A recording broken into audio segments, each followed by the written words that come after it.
We are painting a rooster in acrylics. I am working on a Frederick's watercolor canvas board. Just for transparency, I'm sponsored by them. You can see I've got this drawn out on a piece of tracing paper. What I did, and you can just trace directly from your computer monitor if you don't want to freehand, or you can freehand and trace it, use the same method to keep your work nice and clean.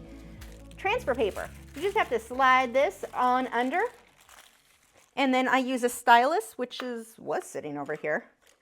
Let's pretend this is a stylus. I just have to trace over whatever I have drawn out, and I've got my perfectly clean white lines under there. Here is my palette. I am working with Liquitex Basics. Now, that is not because they're cheap. That's just added bonus. I'm a huge fan of that they are cheap, but I use them because they're just really good. I am going to start, let's start with the eye, just because tiny detail. I'm going to be using, this is a Simply Simmons round brush. That one is a number 8. You don't have to use the same brushes as I do. You don't have to use the same paint as I do.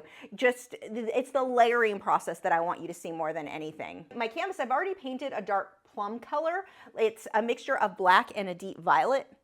And I'm going to start, let's get the eye. So I'm going to pull in some, oh, this isn't lit very well. Let me see if I can adjust that a bit. There we go. I'm going to use some of my red oxide. I'm mixing water in with my paint, as always, to thin that out. And I'll add a little bit of black, which gives me this nice chocolate color. Actually, I probably need more red oxide than anything else. Now, red oxide is usually fairly opaque, so I doubt that I'm going to need to, I won't need to go over this with white first. If you're using a color and it is fairly translucent, like let's say I wanted red. When I get to the red here, I can't just take red paint and paint over that. It's too translucent. I'll paint white first or make it light, get all my detail, and then I'll glaze the red once it dries. That's how I will get that. So red oxide is one of my favorites. So we've got that. Let's get, and I'm not going to worry about the shine in his eye just yet. Let's get the black in the center.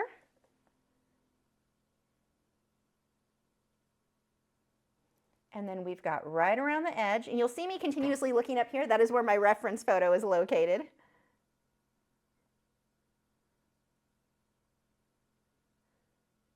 we'll just go right on around that.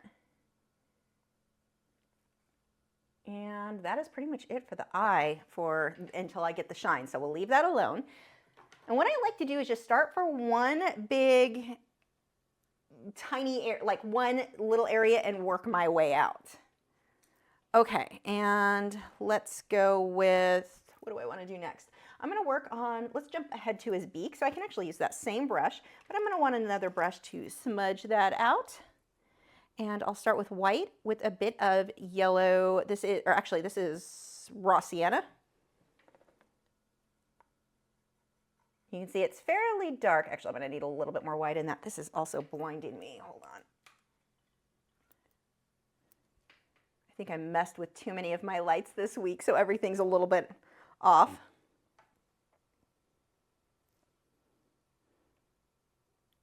I'm just mixing a bit of white in with that and water because that is going to dry way too fast, thinning that with water. Now you can thin things with a mixing medium. I just don't like the results I get with mixing mediums. It makes the paint feel kind of gunky. I really like what I get better with water.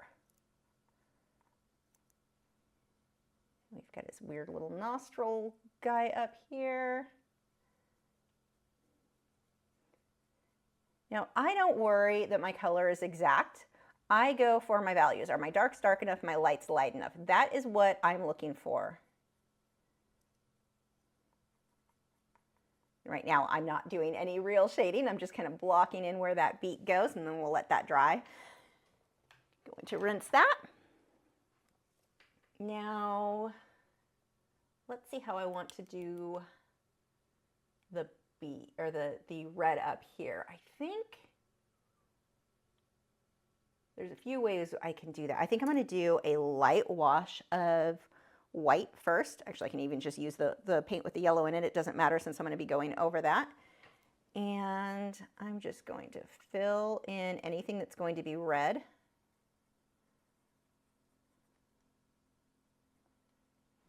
Now this brush is kind of frayed, so I need to switch to something that's in a healthier condition that I haven't damaged. Let's see, do I have anything that's small? See, something like, can you see how this is kind of frayed? That is not going to give me smooth edges. It is frayed, it is damaged. Now, there are certain techniques that brush is perfect for because it's damaged. So don't toss it or anything. but it's not what I'm looking for tonight. Okay, this brush will actually be better. Let me rinse that. There we go. This brush is in a much healthier condition, and I need to do a review, but they're super cheap ones that I found on Amazon. So you know how I was talking about earlier, I don't like generic supplies. I love generic paintbrushes, like for acrylic painting. I should specify, I don't like generic paintbrushes for like watercolor, which is super picky, but for acrylic painting, I absolutely love them. And these are just tackle bristled Filberts. The reason, again, that I have to go through and paint this in with a lighter color is because the red is not going to show up as it is. Now, if your brush is too soft when you're working with acrylic, someone on our Discord, our Patreon Discord, recently mentioned that used this word, and it was exactly right. It's such a good way to describe it. The paint will feel slippery. So let's say you're using a watercolor brush, a very soft, very floppy brush. You use that with acrylics, and it will feel slippery. So if you're having that happen, you're probably you need to use a brush that has more firmness to it.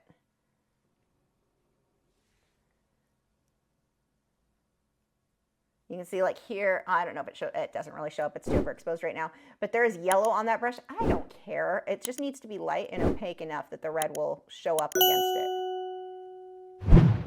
Like I am not concerned about everything being perfect here.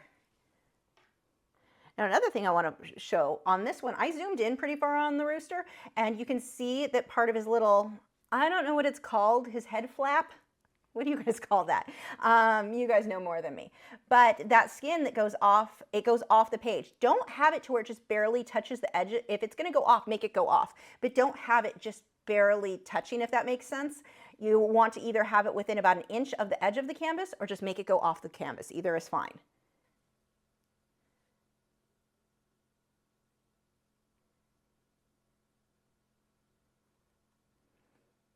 Going back through and filling that in. And really this area around his face is going to be what takes the most amount of time, if I do my job right. The feathers will go surprisingly fast. They seem like they're the part that'll take the longest, but really they won't. Now I'm just going to paint around the lines that I had and leave a little shadow, so I don't even have to redraw them. I can just see where they were supposed to be around the eye. See these lines right here? I'm just going to leave that there.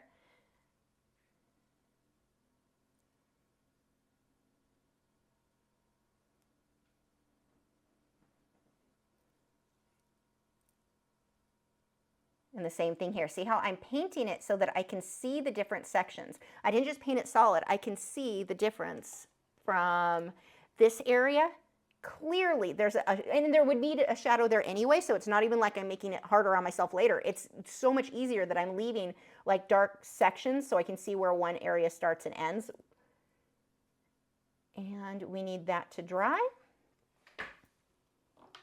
And then I'm going to paint the texture, the shadows and the texture, so it's not even time for the red portion of the paint yet either. Now we dry it.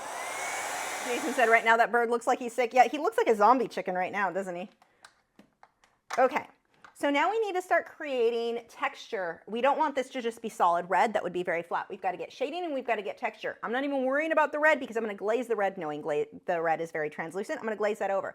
The other bonus is right now when I add in this texture, it can be a bit too rough, too harsh, and that's fine. It's going to all be softened down when we glaze it over.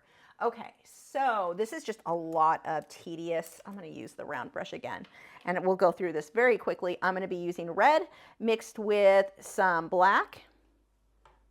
I say that as I grab them in the reverse order, but it doesn't really matter. I'm going to mix those together. There we go. So now I've got this darker kind of plum color. So I just need to start creating the little shadows, the little speckles in here that will show under the red.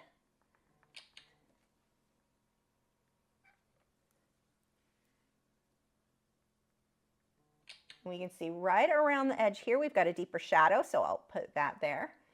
Think of sculpting. We're forming the shape now and the texture. Don't worry about the color. And this is really going to be the key throughout this whole painting. We have a tendency to worry so much about the color. If I just knew the exact shade of red, mine will look realistic. If I knew the exact shade of, my friend is messaging me too much there, trying to turn that off. If I knew the exact orange that you use, the exact teal that you use. Mine would look realistic too. No, yours would look like a cartoon. You don't need the same colors. What you need to do is pay attention to your values. Are your darks dark enough? Your lights light enough?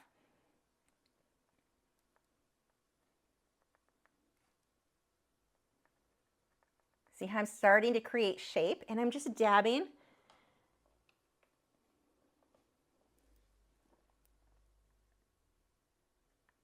We've got a little bit more of a shadow right along the edges here, so we'll darken that up.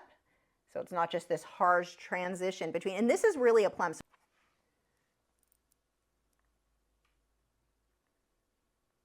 And see how it's not even perfect, like I don't want it to be polka dots. I'm creating texture. I'm not trying to, see how they just clump and cluster? But they do have an odd shape. Let's see, we've got a thing that kind of comes around here. It comes back past the eye. So I'm just gonna dot that in, and they move in this sort of row in this area. Now, I don't think if you don't get this the weird rows here perfect, I don't think that's really gonna make a big difference in your end result. But I mean, when you're getting really detailed, there is like this weird shape in here. So we wanna get that.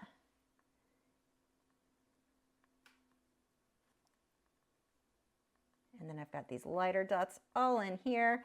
Now, I could make this a little bit darker because when I go over that with the red, it won't be that, oops, that might be a little too dark. Yeah, and I've got a clump of black on there that is where I don't want it. So let me show you how to fix a mistake. So I've got a smudge on there I don't want. I'm just gonna take a clean brush with water, and it works like an eraser. I'm just gonna lift that up. I could take a paper towel if I want to and wipe that even more.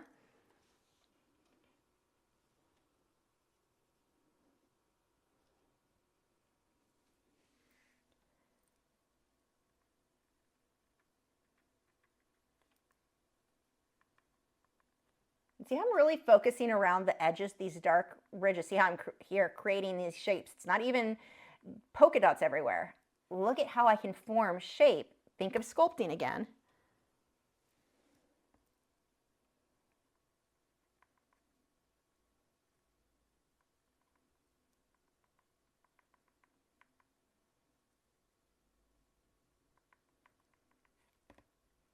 And we're just gonna pull more of that down.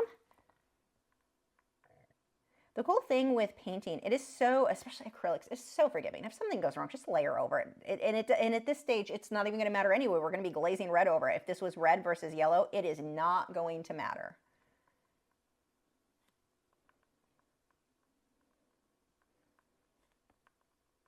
Now what I'm doing right now is creating very quick texture. You could, if you were working larger, you could go even further and also, after you glaze the red, add highlights. I mean, you can work so much detail on there, but if you want more detail, I would recommend working larger. It makes it a lot easier to get the tiny, tiny detail.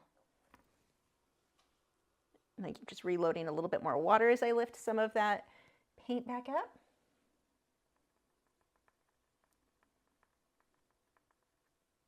And I'm gonna go through this really quick. Take your time. If you're following along, you can always rewind this as you need to work at whatever speed is comfortable for you. There is no rush on this. One of the great things about lessons through video is you can pause and catch up and just work however fits you.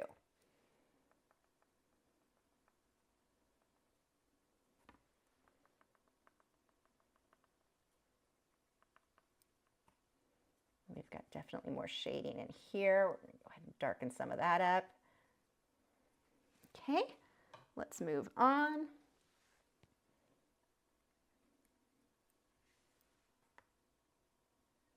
Oops, that's a little bit too much. My brush is loaded a little too heavily there. There we go. And then we've got this second area.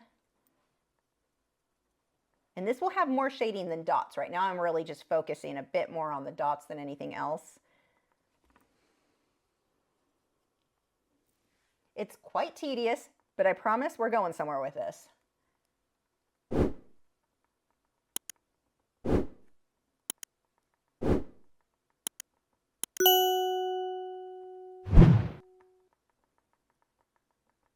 Now, another option, if you really want to go quickly, is you could just fling and paint, kind of spray it on like I do with stars, or flick it on. That would also work.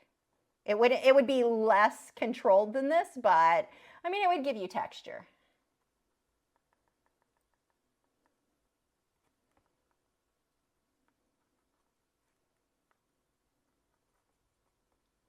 Just a little bit of wiggles in here.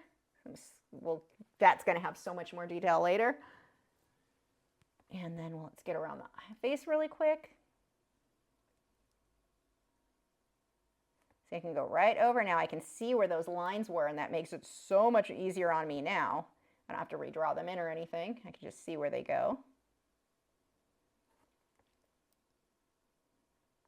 And this scary zombie stage is totally normal.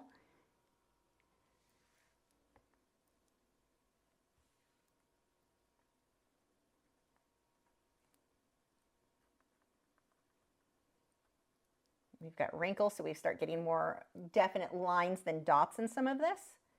The big thing again, we're creating texture. It's almost like a faux finish because we're not taking the time to make everything exact to the photo. We're going for close.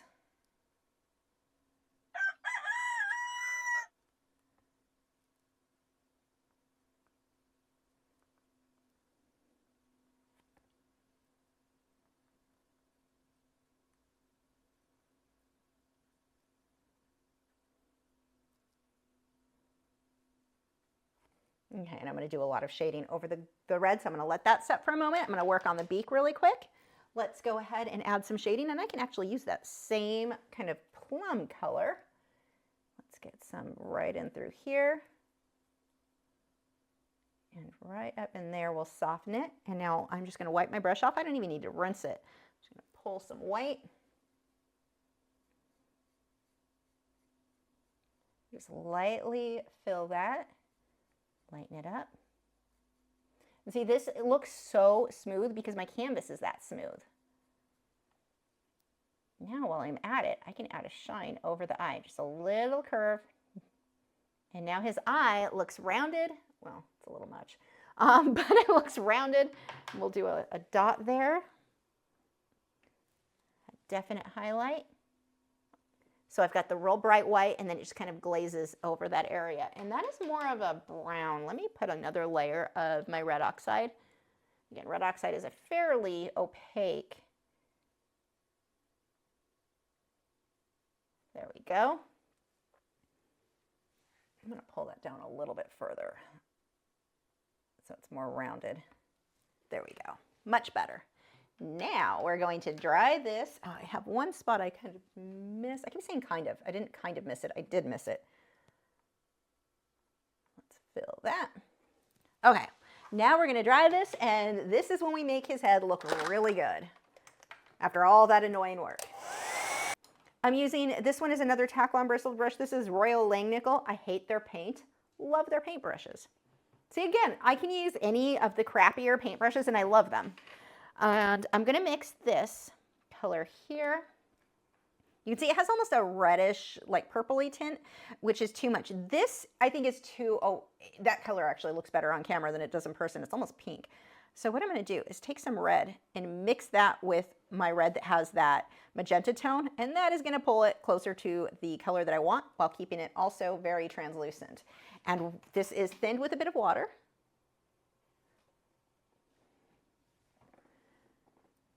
I'm going to dab it on my brush first. There we go. And see, as I glaze, you can still see everything that was under it. And if yours is more orange than red or more red than orange, like it's not a big deal. Getting the values that we're going to put in here, that is what's going to matter. And actually, mine is a little bit more, like here, even if you want to change it, I can pull more of that color in. It's not like something to worry too much about having this perfect color. Unless you're trying to color match, let's say you're painting something for your home and it needs to match your decor, that's a little bit different. But other than that, just your values, that is what matters.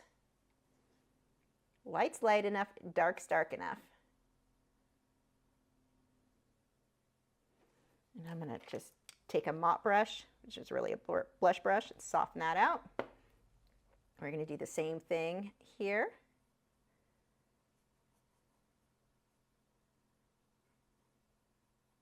If it's not transparent enough, go ahead and add more water.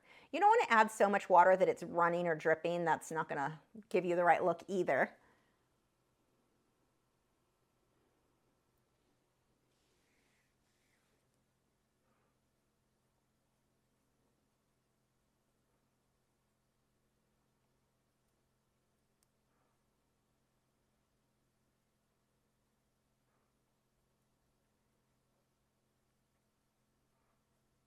There we go. See, he's already looking better. Let's dry this before we move on to our next layer. Now look how easy, we just got all that detail. Can you imagine, like, trying to just put the right color in the right place would have been very complicated. Although I do need to grab my transparent mixing white so I can put some highlights. Now you can do this with your titanium white for the highlights, but for what I'm doing, I think this will be easier. It's not quite as opaque. Okay, now I am going to go back to my round brush. Let's add some highlights with that. And so this again is the transparent mixing white. If you're using titanium white, just add a bit more water to yours. Mine is just not going to show up as much, which is what I'm going for. And let's start pulling in some of these areas. I'm just going to dot it so we've got that much more texture. Look at how good that starts looking, like so much detail. And how easy and fast that really was. And even again, if you are taking longer on yours, there's nothing wrong with that. That doesn't mean you're not doing a great job. That's a normal part of painting. I paint as fast as I talk. So that I've always been very like abnormally fast. So again, if you're not keeping up with me, pause the video and repaint that. There is nothing wrong with that. How fast or slow you paint is no indication to how good of an artist you are. And the thing that I'm liking about the transparent mixing white, it shows, but it's not as in your face as titanium white because of titanium white being more opaque.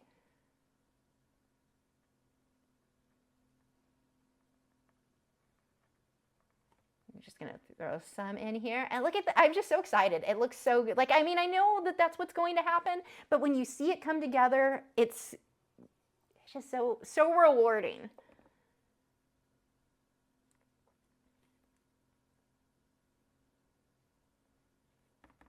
Stick my finger in it where it's a little bit too rewarding.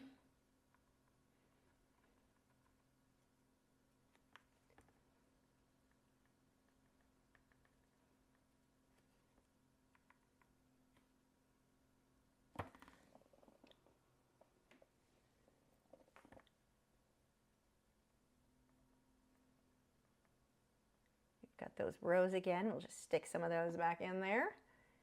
Now here, I am going to switch a little bit of my titanium white mixed in with my transparent mixing white because I do want that to show a little bit better. We've got these dots around the eye here.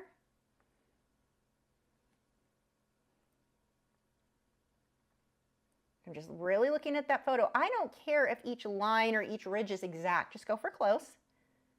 But you do want to look at that reference photo. You don't want to just glance at it once and think, okay, I know what a rooster looks like. I promise you don't. You could have a rooster in front of you, and if you're not looking at it constantly, you don't know what a rooster really looks like when it comes to rendering it in a painting. You may be able to render a cartoon, but that's about as good as that'll be unless you painted hundreds and hundreds of roosters accurately. You need to pay attention to that reference photo.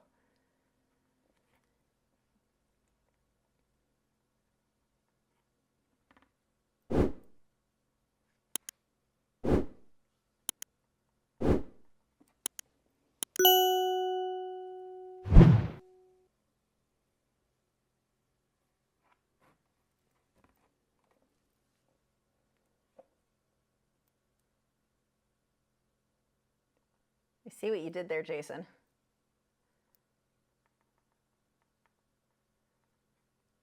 I'm just going to lightly dot around there. And then we've got this side. It's a little bit bigger for this face flap.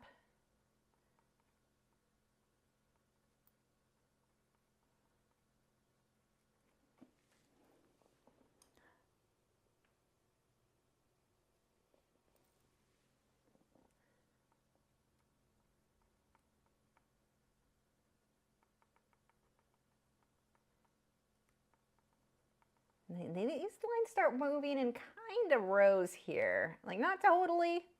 This time I'm using kind of appropriately. They're not totally rows. There's kind of rows. The point is, it's not totally random polka dots everywhere. Controlled chaos. So we have that come around here. As we get into here, actually those are too bold. Let me dab some of the paint off my brush. There we go.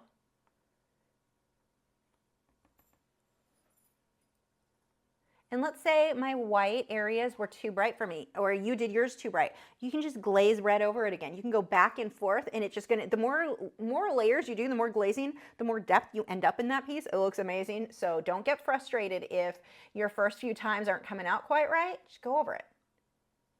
Acrylics are wonderful for that. If things aren't going right, let it dry, or take a hairdryer to it and speed things along and go over it.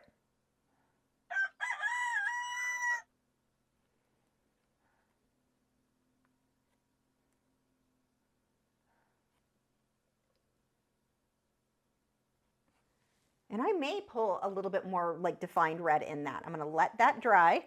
And let's see, we've got a yellowy kind of gold, this is more raw sienna over here. And I'm gonna pull a little bit of that raw sienna with white, just a little bit around the eye here. Oops, that is a chunk of paint. I need to roll some of that off that brush. Now this looks like too much, but that's because I'm gonna come back around with the black. This brush, really I should switch to a liner brush, but I'm being lazy. When I come back through with the black, that'll thin it out. Okay, now I'm going to, oh, we need the white in here. Actually has almost a bluish tint to it. I'm gonna still use the transparent mixing white. Nope, I lied. I need more titanium white. So it's both of those mixed together. And this face flap has bigger chunks in it.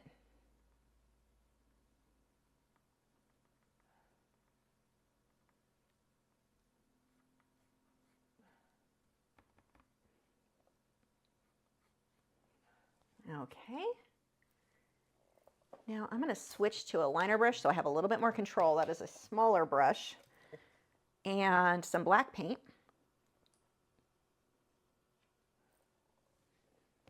I'm going to fix his eye here. Oops, a little bit more paint and water needed on that brush.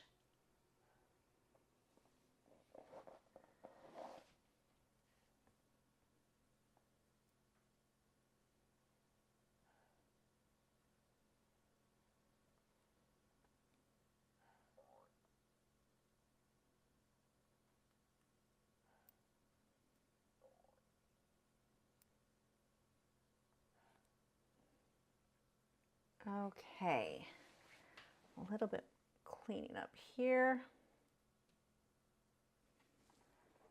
And I need that to dry so I can glaze some more shadows over it and we get to start on feathers. And I may come back and do details, we'll see. What we just did, this is the majority. The rest of this will go much, much faster. So I'm just going to take some of that plum color we were using earlier, so that was my violet mixed with black, and I'm gonna add some shading in some of the deepest sections here. And that's glazed, so it's still translucent. It just starts adding a little bit more form. Let's go a little bit darker. So we've got shadow right under his beak. I need more paint mixed. 1 second.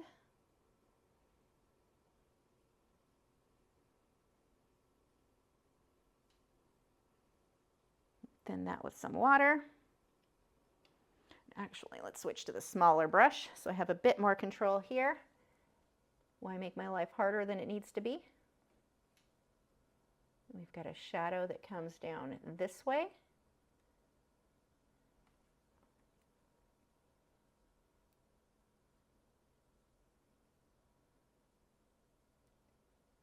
And then the thinner one in through here.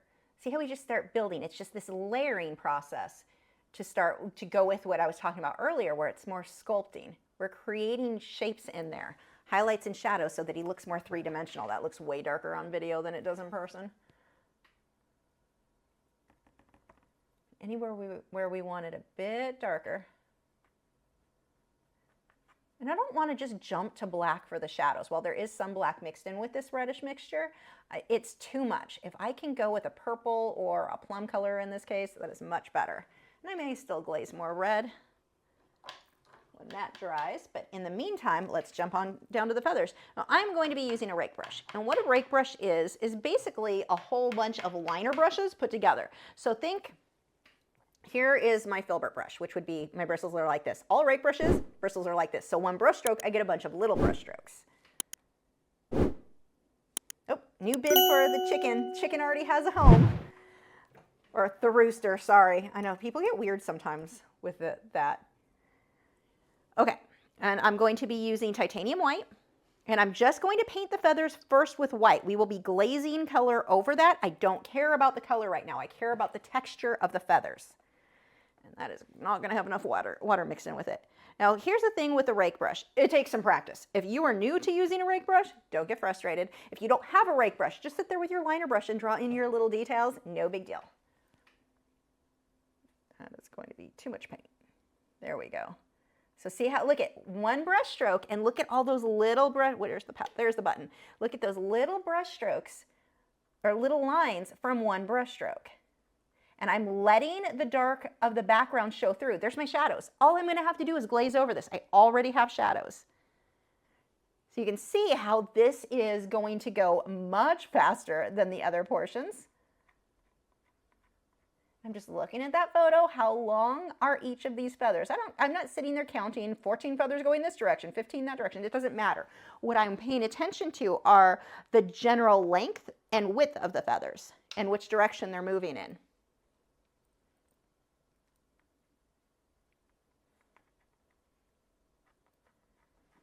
I need more water. I don't know if you can see on the camera, but I'm starting to get this bumpy look. That just lets me know I need more water mixed in with my paint.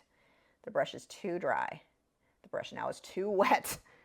Just dab that on my paper towel. There we go. Now it's just right. And I don't care how long you've been painting, you are going to have that happen where it's too wet. Now it's too dry. You just go back and forth until you get it to come out the consistency that you want. See how, again, letting the dark show through. Let that work for you.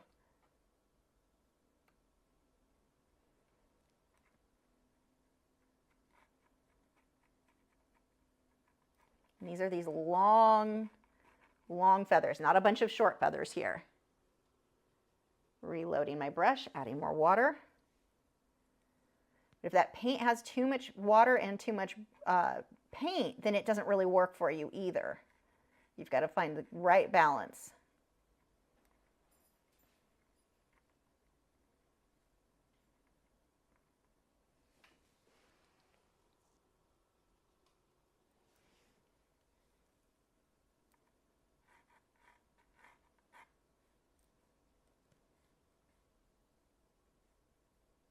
I want them to be fairly wispy.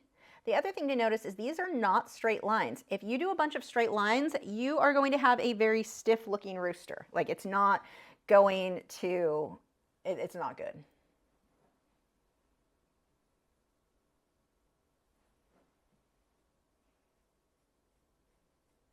Again, it's that movement. I don't have the exact same detail as what the reference photo has, but I've captured the movement of the feathers, and that is what matters.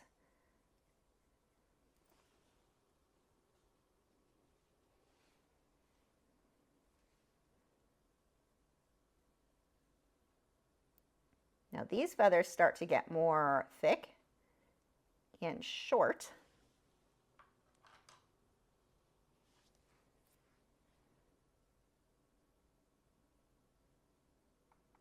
And then I need to move this up because this bottom section has a bunch of these turquoise feathers just at the bottom here. So I'm just going to paint those in solid first.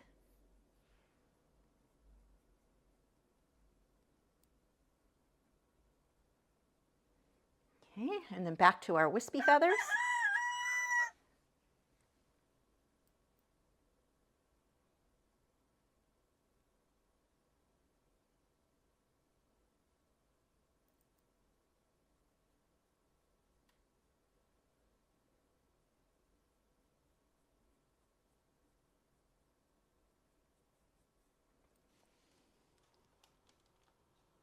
Remember, don't fill all of that background in. We really want to watch how we want those to work into being our shadows. And I'm going to have more shadows on mine than the reference photo has. I can fill a little bit more in, but mine will have more depth because of it. He'll look more fluffed up, which I think is fitting for a rooster. Now, I'm really using this right now more like a really healthy, like not damaged tack-on bristled filbert. So if you've got a filbert, you can be doing that if the bristles are really not frayed. If they're frayed at all, it's not going to work for you quite the same. But right now I'm pushing a little bit harder, so it's not really working like a rake brush so much as just a regular tack-on bristle because of the way that I'm holding the bristle or holding the brush. Kind of using it to the side there. And look at what great texture we have now. Like those feathers look amazing, but this is way more shading than what the reference photo has. If I fill in the color and then decide I should go ahead and fill it in deeper, fine, but I'm probably going to want to leave that deep of shadows there. It's going to give him so much more depth.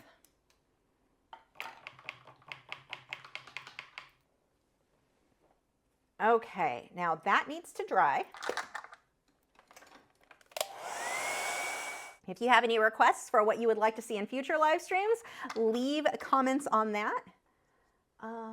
Okay, now I'm mainly going to be using my raw sienna and my red oxide for a lot of these feathers, and then the red oxide and the plum as I move up this direction. So I've got a tack-on bristled filbert. I'm going to pull that violet. I say plum, it's like any purpley tone, it doesn't really matter. But I'm going to add a whole lot of plum into that. Get this brownish tone. I'm going to thin that with some water. Oops, I just got white mixed in with that because the paper towel I dabbed it off on. Let me rinse that. That is not going to come out how I intended. There we go. And now I can just come through here on some of the deeper shadows. And then I'm going to switch to more just red oxide.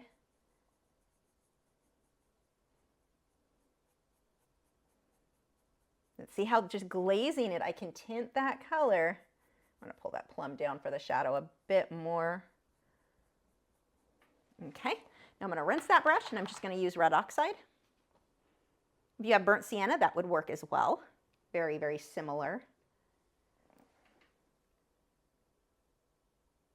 Now with this one, because it's not as transparent, I'm going to be a little bit more careful to go on the feathers that I want it to go on.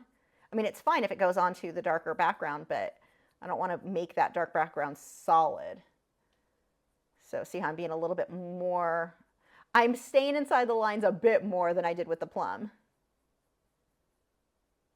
Oh, I love this guy. He's coming out so good. I'm going to get some of this on some of the tips here. And this is just a filbert that I'm holding to the side again.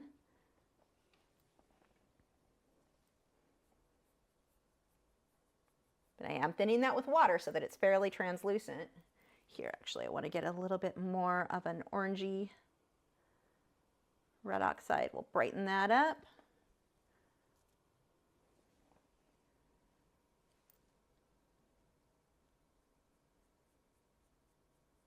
I don't need it quite as bright as the photo because I do like having it fade out a little towards the back to stay a little bit darker.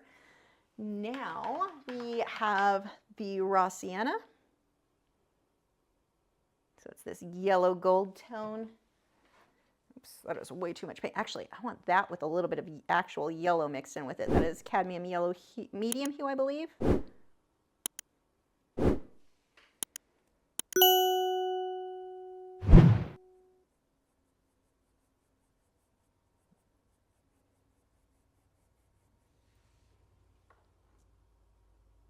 So those are those two yellows together really with the raw sienna and cadmium yellow.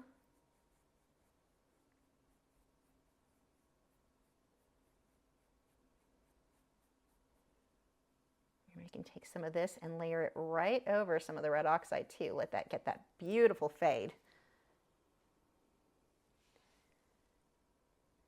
And see how easy the feathers can be if you don't worry. Can you imagine trying to mix these colors and get the feathers the right shape? I took out the hard part, like I separated two not that they're super difficult, but I separated two things and made it like half as hard. So, or half as easy, however you want to look at it, twice as easy by doing it separately. So you just use white and then glaze color where you want it. You can do this with fur or feathers. You can do it really for anything. But it's so much easier. Like, why make things harder for yourself if you don't need to? Okay. So we've got this deeper reddish tone in here. Now what if I go to like too much red and I don't have enough of the dark in between? I can come right back in between, and I'll do some of that to show you. You can work back and forth.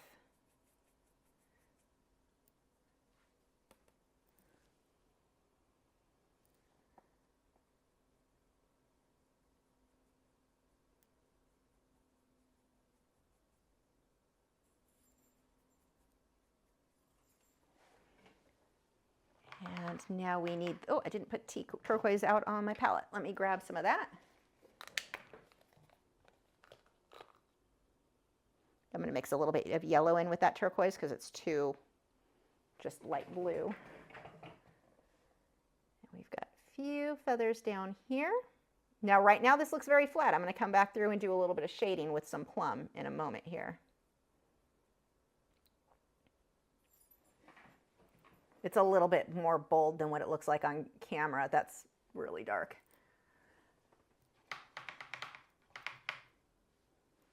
I'm going to take a bit of my transparent mixing white. Actually, I'll probably just use some of the titanium white too. Don't want a ton of it, but while that's still wet, let's get some highlights on those teal feathers just so there's some variation. Okay, now I need to dry this and I can come back through and get those plum shadows. And I want to define, I think, a little bit more red. Being that I did so good time-wise, we can put a little bit more red into the face flaps. This is what I was looking for earlier. Cadmium red, deep hue. This is the perfect red.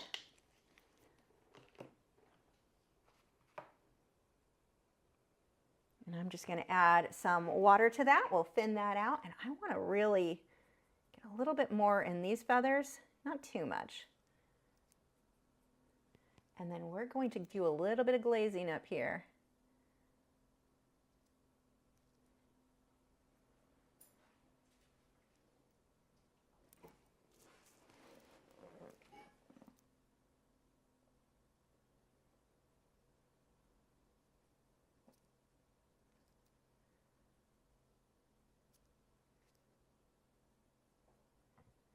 I want to do a little bit more shading around his face as well,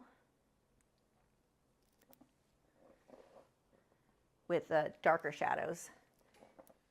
Got a few areas that I think I can make even better.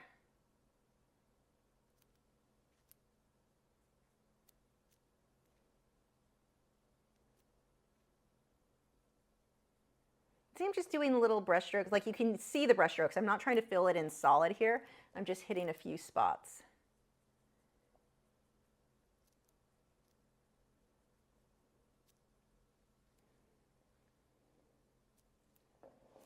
Okay, now back to my deep plum color.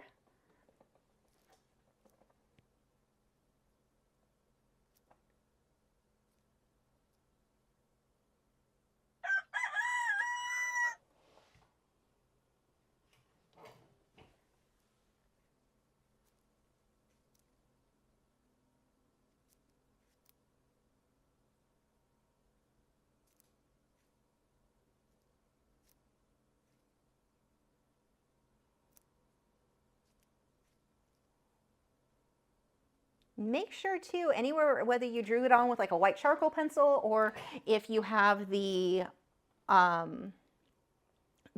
tracing and transfer paper, I've got a few areas where I can definitely still see those lines. I need to go over those and make sure I get rid of those. You can go over with paint or eraser. Either will, well, sometimes eraser doesn't work.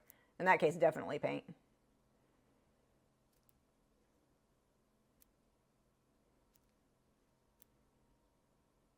This is all translucent, so you can still see all of that detail below it. It's actually more red than what you guys are seeing. Let me adjust this really quick. Yeah, that's as good as it's gonna get for now. I'll show on this camera in just a moment.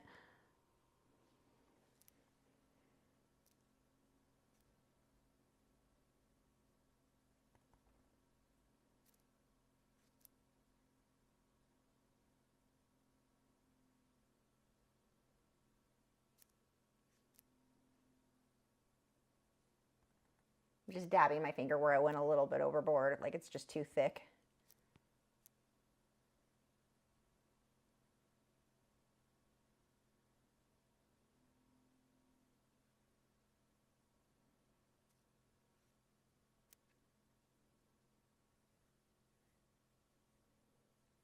Just working on those shadows, creating that more three-dimensional look. He's got a little bit of pink here on his beak. Just glaze a little bit. Actually, I'll put the color and then I'm going to take a clean brush. Just smudge that out.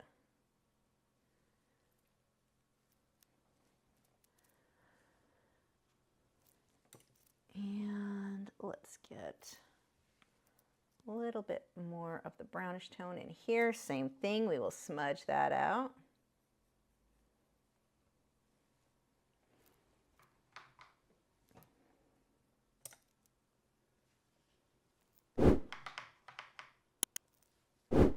And the last thing, oh, we've got a few more shadow areas actually. Let's grab some of the black with the plum again.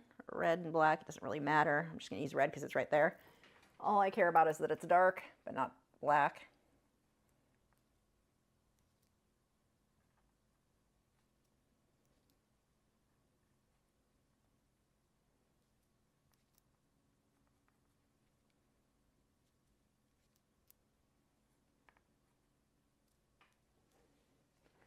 And let's see, I would like this to stand out a bit more. So I'm gonna take some straight, like I'm gonna put it on pretty thick.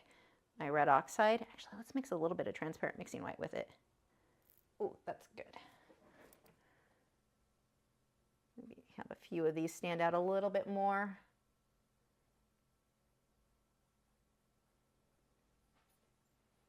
I'm not creating new feathers. I'm really just tinting some of what's already there so it fades from this red oxide color into that yellow. This looks, I'll show you on this camera. It looks so much better on this one. More transparent mixing white.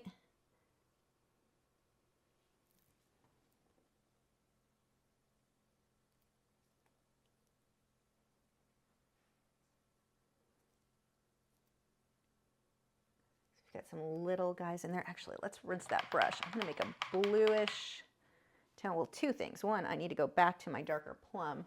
I needed some shadows in here. Whoops, too much water. Too transparent. I need to make some more. Some more black. We'll go with red.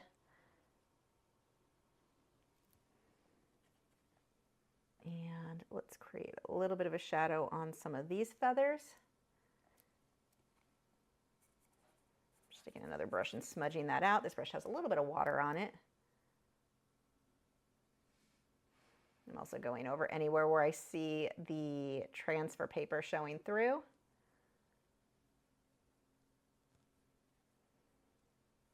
And if you're going to erase areas of the transfer paper showing through, wait till the next day. Even if you think it's totally dry. I can't tell you how many times I thought it was totally dry. Was not totally dry, and you ended up with a smudge, and that was a whole thing. So yeah. See how I mentioned earlier, you can come back through if you went a little bit too much with the lights, you can come back through with the dark. You just work your way back and forth, layer until it looks good.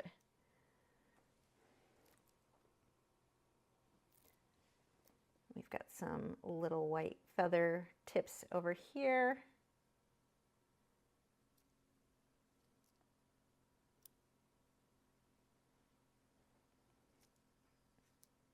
I don't want those to be too in your face, just subtle.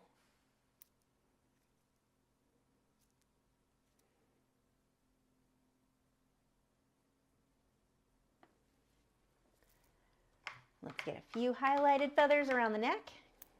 Now, I like that this one is a bit darker than the reference photo, especially with that dark of a background. It just works nicer, in my opinion. What would I say? Oh, few lighter areas. So let's grab some yellow and white. And just a few little guys. I'm not pushing very hard. The harder you push with your brush, the thicker your line is going to be. So by using a light hand, you can get these nice thin lines.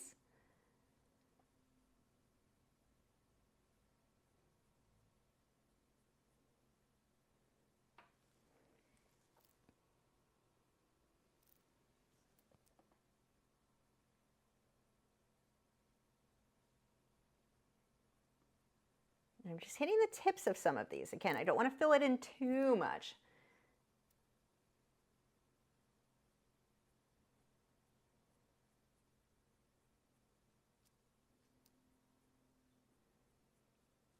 There we go. Now he needs to be signed. And you might think here's the open spot sign there. I think it's gonna just draw your attention too much off the canvas. I'm gonna sign in his feathers over here.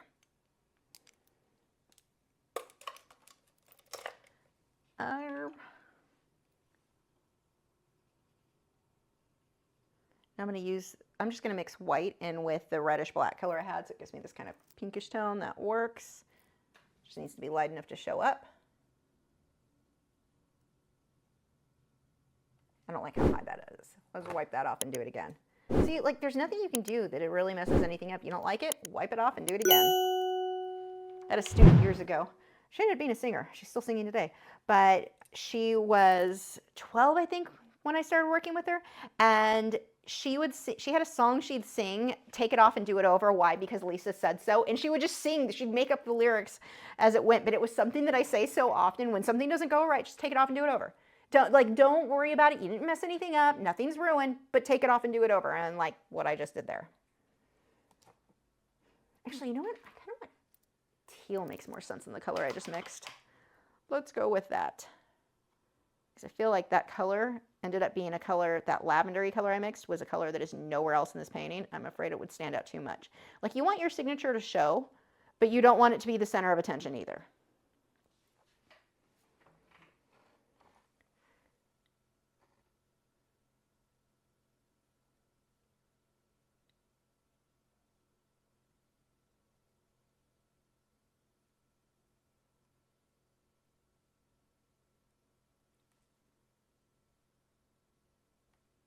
Go.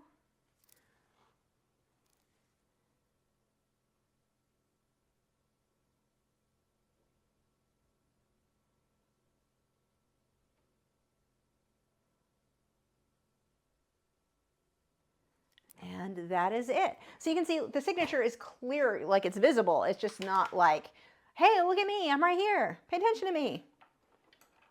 It's not a TikToker. Actually, let me pull this over here because I think you're gonna see the color a lot better. So, oh yeah, that looks way more accurate. So there is the rooster. He looks so good. I'm so happy with how he came out.